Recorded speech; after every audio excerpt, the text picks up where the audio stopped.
Today marks the 33rd anniversary of what I think is one of the best hard rock heavy metal albums of all time. No matter what genre of music you're into, I'm finding across the board that there are tons of metal fans that go back to this album and say, in a lot of cases with the hardcore metal fans, this was their last great album. I'm talking about Mötley Crüe, Shout at the Devil. Initially it was released on vinyl with the embossed cover with the pentagram that's embossed. You can see it kind of glowing in there. Sorry for the glare. Got a plastic sleeve. This is my best copy. And on the back you've got another embossed pentagram with the band.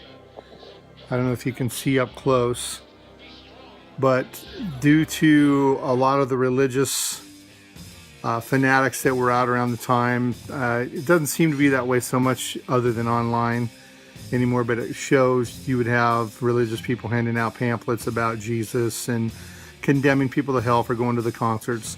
So on this record they said, caution, may contain backwards messages. And at the time, in that time frame around the 80s, there were a lot of church groups, a friend of mine included, went to these overnight retreats called rock and roll retreats. And in that they would play these, there was a series of 9 tapes. I had my friend tell me about all this crap after the fact. A series of 9 tapes that they would play throughout the night, talking about all these heavy metal bands and what they did and how they worshiped the devil and all that stuff. And I really think the Mötley Crüe wanted to take it a step further. Their first album was kind of glammy, although the original mix had a lot of rawness to it, but they still looked really glammy. By Shout at the Devil, they had this pentagram on the cover, which other than Venom, you really didn't see too much of that. You had Iron Maiden with Number of the Beast. They used some imagery and things. Venom used it a lot, but they were still underground. And here comes Mötley Crüe on Elektra Records with a pentagram and then warning backwards messages on the back. And then they switched their glam to what really is kind of a cool gatefold, the band. And yeah, they wore makeup and but they weren't as much pretty boys. I can recall reading an interview in a circus magazine where the person interviewing the band said they kept their stage clothes in a trunk. They didn't wash them the whole tour. So by the time they were doing the interview, they had those clothes on and they just reeked to holy hell. But you were always reading about how the Crüe were getting into fights in bars and all the women they were sleeping with and all the times they got arrested and all this stuff, and they've just had this kind of bad boy attitude. Now looking back on it, it was a shtick. It was them being the age they were, just out having a good time partying.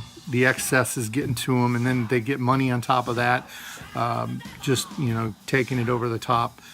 Which is not really what I'm about now with regards to music. But at the time, the age I was, I was just getting out of junior high, getting into high school, really appealing. The first song I ever heard off the album, and actually the first song I heard from Mötley Crüe, was Looks That Kill. And Looks That Kill actually peaked at number 54 on the Billboard Hot 100. And it was probably the first time you saw them on MTV. I can still remember the video. Now, this is a 45. I'm assuming it was released after the fact, although it does say 83 on here. So it looks like they released Looks That Kill with Piece of Your Action. But it's kind of a cool picture sleeve that I picked up a few years back. Nothing that I owned at the time. So that peaked at number 54 on the Billboard charts. The other single that they had from the album, and they had a video for it, was Too Young to Fall in Love. This is a 12-inch that includes Too Young to Fall in Love, Knock 'Em Dead Kid, and then Take Me to the Top, which is obviously off the first one. And here's what the back looks like. This song peaked at number 90 on the Billboard charts. They also did a really cool cover, a Beatles cover, on the album of Helter Skelter. which always has been one of my favorite Beatles songs. And I really think that that was kind of a protocol for early heavy metal. I remember an old guitar teacher told me that he had read that an artist had recorded a song, and I don't remember what band he said it was. It might have been The Who, and they were claiming that it was the heaviest song, even in the media, it was the heaviest song that was recorded to date. And that was part of the ambition and influence and I guess just their reasoning behind recording Helter Skelter. And just listening to it, it's just not at all like the Beatles stuff, although the White Album does have a lot of weird stuff on it. Just heavier. You know, the production was not what heavy metal music is now, but just heavy. But the Crüe really turned up the heat on that song and really did it justice. They released a picture disc of Helter Skelter that is kind of cool if you can find it.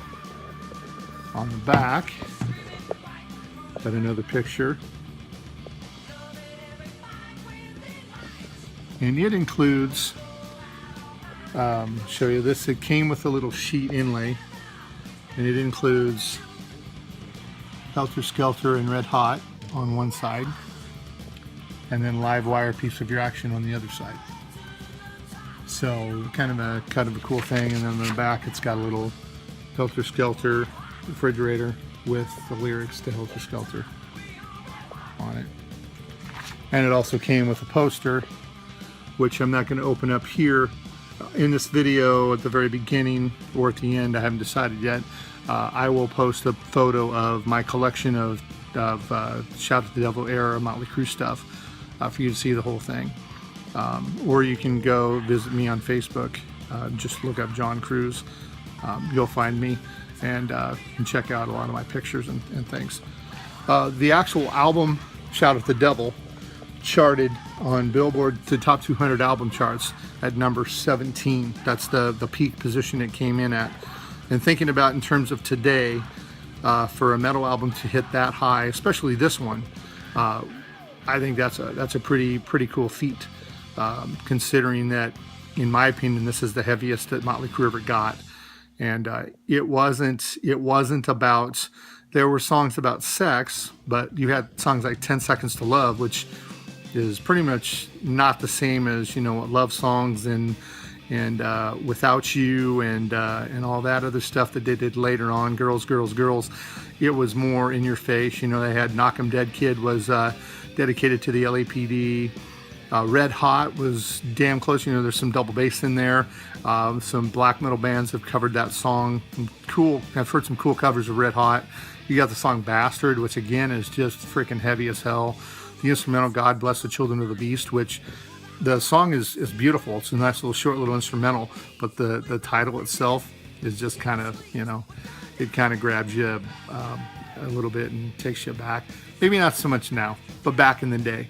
To think that charted at number 17, it's pretty impressive. And knowing that MTV had something to do with that at the time, a lot of videos got played by heavy metal and hard rock acts at the time, because those were the only bands that were doing it. You didn't have rap. You didn't, until Michael Jackson. I don't think there were any African-American artists on MTV until Beat It actually got put on there, if I'm not mistaken. So you had a lot of alternative bands, Adam and the Ants and the Buggles and the Go-Go's and all sorts of different bands. It wasn't the pop music that was being played on the radio. They weren't necessarily biting on this whole thing with video. It was the bands that needed exposure, and videos were the way to go. And videos weren't new. Promo videos were being done in the 70s by Kiss and all sorts of different artists all the way through in the 70s. So that wasn't new. But that element and that other avenue, I think helped Mötley Crüe, because with their image, you can't hear an image on the radio. You can see an image on MTV. Other versions, this might have been I got the vinyl first, then I got the cassette, because, you know, in the mid-80s, it was all about the cassettes. It was all about having the easier access. You know, you couldn't take a vinyl with you. You recorded the vinyl, you got all the pops and the scratches, which nowadays I actually like listening to that. That adds a little bit of integrity to the music, I think. But for those of you that have never seen a cassette, or it's been a while, that's what it looks like. Mötley Crüe, Shout at the Devil. This one didn't have much of an inlay. It just had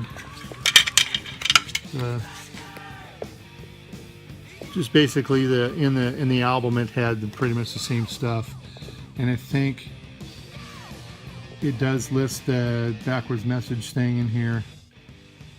Yeah, very, very, very bottom. I don't know if you can read or not, if it's even focusing in the very bottom. It's caution, they contain backwards messages. So then it came out on CD. Probably when the CDs first came out and they started issuing them. And you got, you know, you had on Electra, standard 80s Electra with the booklet. I think the booklet has the lyrics. I'll look really quick here. Just flip through it a little bit. Sorry for jostling the. You got a picture of the band. That old picture. That was one of my favorite pictures of the band. But you've got the lyric sheet, and then you've got the pictures. What they did is just kind of split up the pictures of the band from the gatefold. But you know, it goes through the lyrics and it kind of lists out all the stuff. And again, at the very bottom, caution: this may contain backwards messages. They were really trying to. I don't know if it was to change their image or they were really banking on church groups mentioning their name, because that's free publicity. And then Mötley Crüe licensed all their material quite a ways back, late 90s, maybe early 2000s.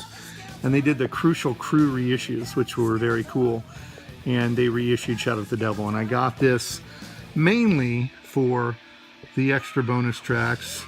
They have a demo, Shout at the Devil, Looks to Kill, Hotter Than Hell. So if you have Theater of Pain, they have the song Louder Than Hell. Initially it was called Hotter Than Hell. And I listened to that the other day, and it sounds better when they say Louder Than Hell. Hotter Than Hell just seems like they're kind of ripping off the title from Kiss, being a Kiss fan. And it doesn't sound like the song at all or anything, but it didn't seem. And then there's a song, I Will Survive, which was an unreleased track, which to me is unmemorable because I can't even remember to tell you. Looks That Kill, the demo, if you ever get a chance to listen to it, the chorus and the pre-chorus, they did some changes on it before they recorded the actual album, which I think were good changes, because the pre-chorus, just they added an extra Looks That Kill in there instead of just letting him ring out the first Looks That Kill and letting his voice just ring out. He says it again. Hard to explain, but I don't think it's as effective. The actual album itself went quadruple platinum in 1997, so it sold over 4 million copies as of 1997. So I'm sure that Dr. Feelgood and some of their later albums after that sold more copies, because again, you had top 40 radio was playing this stuff a lot more. You think about the songs like Girls, Girls, Girls and Wild Side, and even on Theater of Pain you had Home Sweet Home, Smoking in the Boys Room. It seemed like they started to cater to that crowd. I've heard some stories and from fans and different things that, like, Theater of Pain was released after Vince Neil got out of prison from his manslaughter charges for killing Razzle in the accident he had when he was drunk in the car. And that maybe it was part of the agreement, which I don't know if that's true, but at least maybe they wanted to tone down, which they didn't in how they acted and presented themselves, but maybe they wanted to tone it down a little bit. For whatever reason, they just went back to kind of the look they had on the first album, but in my opinion, then they just glammed it up even more. By that time, then you had bands, Poison was getting close to coming out with their first album. I think their first album was 86. And then it became a competition of who could have the bigger hair. The music to me lost its substance. It was good songs, but the meeting lost its substance.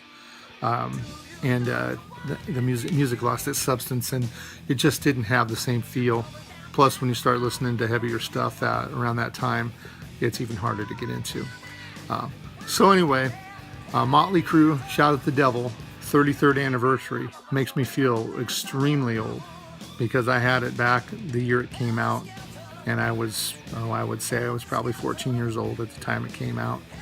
So it's been a long time, but it's still one of those bands from this style of music that I can go back to, put it in my car, play it loud with the windows down, and not be ashamed to play. If I want to listen to, say, Dr. Feelgood, which I can from time to time actually stomach that, I have to have the windows up, and I don't really crank it up loud. You know, I don't really want people knowing that I listen to that and play it loud and all that. I don't want to be lumped in, I guess. That's the music snob in me. But with Shout at the Devil, I hear so many different metalheads on Facebook talk about the album with such high regard. It's the last album that they either purchased or the last album they loved. It is the heaviest album, in my opinion, that they ever did. Too Fast for Love is definitely a close second. And their best work was their first 2 albums, and then it steadily went downhill from there. But anyway, thanks again for listening, and have a great day.